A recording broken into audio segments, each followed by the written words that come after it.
Our first story takes us to Rancho Santa Margarita, where a group of members of the Church of Jesus Christ of Latter-day Saints are getting ready to present an elaborate Christmas story to the residents of Orange County. The performance takes audiences from the present to the past and includes professional sets, an original soundtrack, and live animals. This is their 5th year inviting us to follow the star.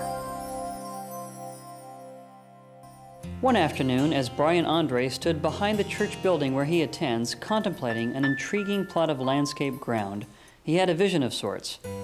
On the sculpted lawn, he envisioned a manger with animals, and the contours were perfect for concealing lighting. An idea took shape. I was looking at this piece of property that's not really being used for anything. It's got grass and trees and hills, but you know, they didn't pave it off and make it into a parking lot, and it was just kind of sitting there. And I started to kind of picture this manger scene. And I realized, you know, that when Jesus was born, it was probably more in a cave type environment in Jerusalem, but we have the traditional manger nativity scenes on our mantles all across America, and I started to picture this giant-sized, life-size nativity scene. Meeting with the committee chosen to organize the performance, Follow the Star, quickly came together.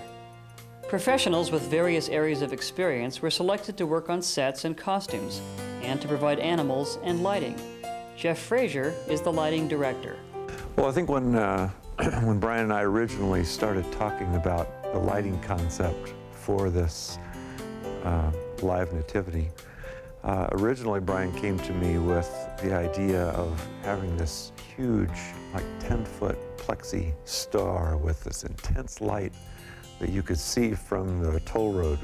And the more I thought about that, the more I thought, you know, this manger, the corral is just too simple for such a Hollywood production. And so I thought about it for a couple of weeks, and I'm thinking, the star is an unobstructed, glaring light source, but not this monster acrylic thing that we were talking about. So the more I thought about it, the more I thought, that's what it needs to be, something that looks like a star in the sky, because the backdrop for this entire set is nature. Another unique part of the Living Nativity is the set itself. If you went there in the daytime, you could appreciate the heroic nature of this set. Brian contacted us about, will it be 3 years ago, I think, and wanted to know if we wanted to get involved in creating the nativity scene. And it was built by a group in Santa Ana called Gothic Moon Productions, who do quite a bit of stage and television production, but they also are the ones that do South Coast Plaza and Crystal Court during the Christmas season. Tim caught the vision of it and faxed me back a sketch, and from the very first sketch I could tell it was going to be the right thing. It really kind of came together very quickly, especially because it's not this huge commercial project. There's really no stress to it. It's nice. We had a petting farm here at San Diego Equestrian Center, and Brian heard of us. And so Brian came down here and was looking for these animals, and just totally by word of mouth. And so he came down and told us what he was doing, and we proceeded with that. So we came up the first time and had the donkey and goats and some sheep, and that's how it all started. The 4-H children, our members, are all very involved. We go up there just prior to the event and unload, and the kids get all the animals where they are, and then they dress in costume, and I kind of sit back and watch. It's Christmas time again, a time of wonder, a time to believe in the possibility of miracles, a time of renewal, when one year nears its end and a new year, time's symbol for a better tomorrow, waits in the wings. We have a scene where shepherds are, of course, we're outdoors, so we've created this real shepherd scene with sheep. And all of a sudden, in a very dark scene, this angel appears. Well, we've created a lighting effect where nothing is illuminated except the angel. So it's as if the lighting is coming from the angel from within. And lo, an angel of the Lord appeared unto them, and the glory of the Lord shone around about them, and they were sore afraid. But the angel said unto them, Fear not, for behold, I bring you good tidings of great joy, which shall be to all people.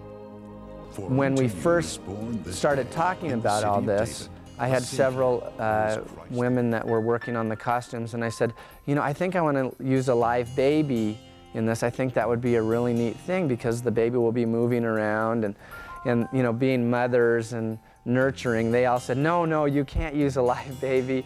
What if it starts crying and it will be cold at night, and you know, it's December, and how can you don't want to do that? And I said, well, we can get a hot water bottle and put it in the blanket or in the little manger. And I kind of persisted, and so that's what we did. We decided to use a living child to portray Christ, and we have different mothers in the area who come and stand in the wings, and we use different babies, you know, for the different shows. And lo, the star which they saw in the east went before them, till it came and stood over where the young child was. And when they were come into the house, they saw the young child with Mary his mother, and fell down and worshipped him. And when they had opened their treasures, they presented unto him gifts of gold, and frankincense, and myrrh. And Mary pondered all these things in her heart. The greatest highlight of all is, in the end, there's a verse read out of Isaiah. As that verse is being read, the light centers right on the Christ child in the arms of Mary. For unto us a child is born, unto us a son is given, and the government shall be upon his shoulder, and his name shall be called Wonderful, Counselor, the Mighty God, the Everlasting Father, the Prince of Peace. And at the very end, the only thing you see is just part of the baby, and the little hands and the little face, and you just feel the spirit of it.